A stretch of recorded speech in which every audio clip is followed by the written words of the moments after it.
Hi, welcome back our channel. నేను ఇవాళ బంగాళదుంప పచ్చికారం అయితే ప్రిపేర్ చేస్తున్నాను. అయితే నా సబ్స్క్రైబర్స్ చాలా మంది అడిగారనమాట, ఏంటక్క మీరు వీడియోస్ చేయట్లేదని. నాకైతే కొంచెం పని ఉండి నేను వీడియోస్ చేయటం కుదరక చేయలేదనమాట.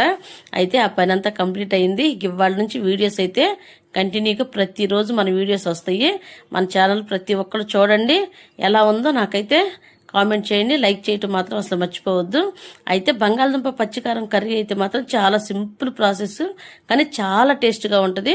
మా పిల్లలు స్కూల్కి వెళ్ళేటప్పుడు అడిగారు, ఎప్పుడు టమాటా వేసి చేస్తావు కదమ్మా ఇవాళ పచ్చికారం వేసి చేయమని. ఇంకా సరే, ఇంకా వాళ్ళు అడిగిన తర్వాత మనం ఎవరం చేయకుండా ఉన్నాం కదా, సరేలేని చెప్పేసి నేనైతే పచ్చికారం అయితే వేసి ప్రిపేర్ చేశాను. దీనికైతే అల్లం వెల్లుల్లి పేస్ట్, అలాగే పచ్చిమిరపకాయలు, నేను ఒక 5-6 పచ్చిమిరపకాయలు అయితే తీసుకున్నాను అనమాట. కారం అయితే మాత్రం ఇంకా తక్కువే తీసుకోవచ్చు, నేను 5-6 తీసుకున్నాను అనమాట, మీడియంగా ఉండేవి. చాలా చాలా టేస్ట్గా ఉంటుంది. ఒక్కసారి అయితే మీరు ట్రై చేయండి, మీ పిల్లలకు కూడా చాలా చాలా నచ్చింది. మా పిల్లలకైతే మాత్రం చాలా బాగా నచ్చింది. ఓకే ఫ్రెండ్స్, నా వీడియో నచ్చితే లైక్ చేసి సబ్స్క్రైబ్ చేసుకోండి. Bye bye.